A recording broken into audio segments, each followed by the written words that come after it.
Imagine a country where the ruler's wealth is, well, virtually limitless, yet the laws governing the everyday public are some of the strictest on the planet. Welcome to this explainer. Today, we're unpacking the staggering reality of Brunei's Sultan Hassan al-Bolkiah.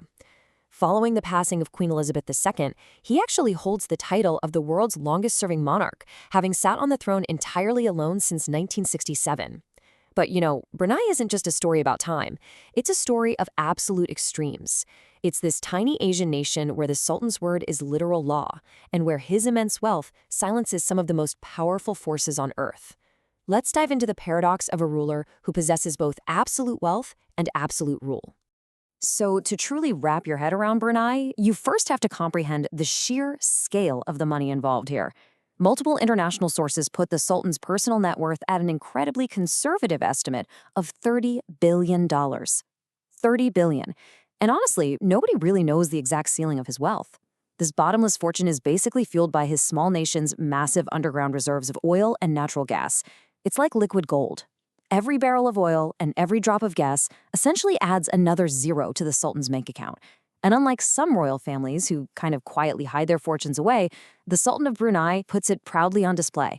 So, how exactly does one display that kind of wealth? Well, try 7,000. That is the staggering number of vehicles in the Sultan's possession, making it the absolute largest private car collection in the world. It's widely considered to be worth around $5 billion on its own. But the luxury definitely doesn't stop on the ground. When the Sultan takes to the sky, he gets to choose from a personal fleet of 17 private jets. To give you an idea of how normalized this level of wealth is for them, he casually gifted a private jet to his daughter for her birthday. He is quite literally the king of the ground and the skies. Part 1. Unimaginable wealth. We aren't just talking about a fleet of your standard luxury cars here. If you break the numbers down, you're looking at roughly 600 Rolls-Royces, 450 Ferraris, and an astonishing 3,880 Bentleys. But the absolute crown jewel, the newest addition to this massive fleet, is a custom 24-karat gold-plated Rolls-Royce Silver Spur. It's actually officially recorded by the Guinness Book of World Records as the most expensive car in the world. And looking at his aerial fleet, his absolute favorite is a Boeing 747-400. The base aircraft cost around $400 million, but he certainly didn't stop there. He spent an additional $20 million turning it into a flying palace, outfitting it with crystal chandeliers and, yes, actual gold wash basins. And here's the best part. As a certified pilot who trained at the Royal Military Academy Sandhurst, the Sultan can actually fly this airborne palace himself. This kind of extravagance just spills into his daily routine. Need a haircut? He regularly flies his favorite barber in from London for a whopping $21,000 a session. Want some art? He casually drops $70 million on a famous French Renoir painting. But the grandest display of all was his 50th birthday party back in 1996. He spent $30 million in a single stroke. He declared a 2-week national holiday, built an entirely new stadium just for the occasion, and invited 60,000 guests from all over the world. He even paid Michael Jackson $15 million just to perform. And to top the whole shebang off, the royal guests were gifted actual solid gold medals. Part 2. The largest palace on earth. Because, let's be real, a guy with 7,000 cars and 17 planes needs somewhere to actually put them, right? Let's talk about his residence. Istana Nurul Iman, built in 1984 for $1.5 billion. To truly comprehend the scale of this place, imagine walking through 1,788 rooms and 257 bathrooms. It is literally 3 times the size of the Palace of Versailles. The grounds are so incredibly massive that residents have to use electric golf carts just to travel from one wing to another across its 2.1 million square feet. It features a banquet hall for 5,000 guests, 5 swimming pools, over 550 gold chandeliers, 200 air-conditioned stables for his polo ponies, and a massive dome made entirely of 22-karat gold. Part 3. Absolute power versus absolute law. Now here is where the story pivots. Istana Nurul Iman isn't just a home, it's the headquarters of the Brunei government.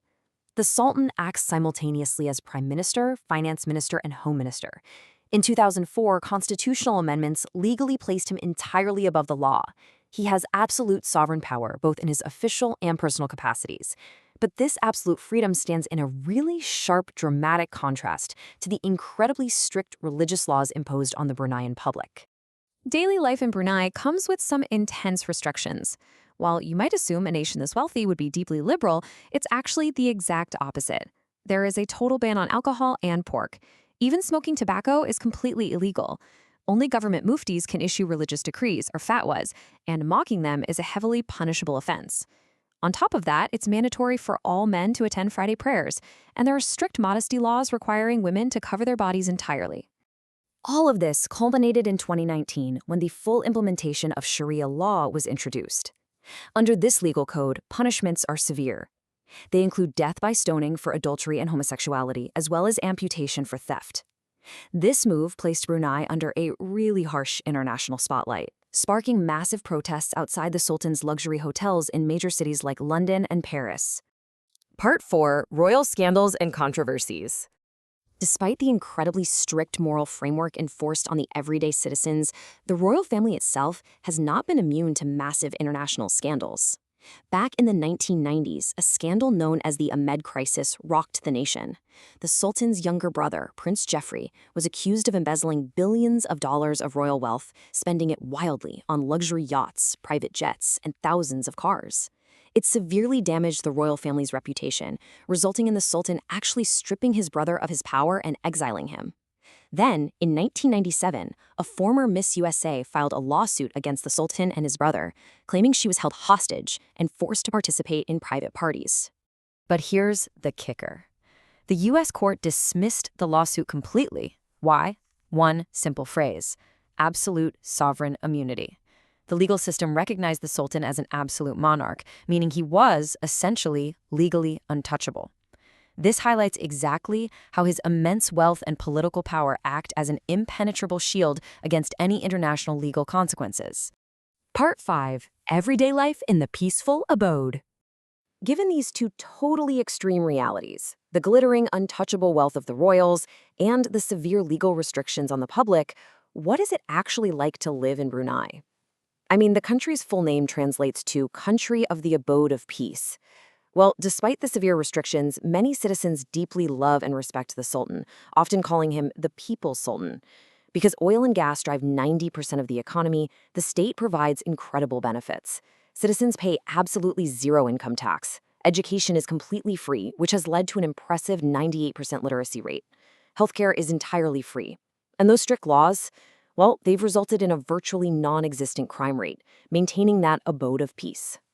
Yet for some, the strict environment and total lack of entertainment make the country feel, a bit stifling. So what do? They look for a weekend escape. Citizens who crave a bit more freedom frequently cross the border into the neighboring Malaysian city of Miri.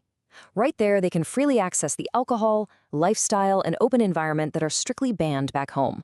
So when we lay out all these puzzle pieces, the mind-boggling $30 billion wealth, the golden palaces and jets, the absolute immunity of the royal family, contrasted against the severe restrictions and harsh punishments placed upon the public, it really forces us to ask a difficult question.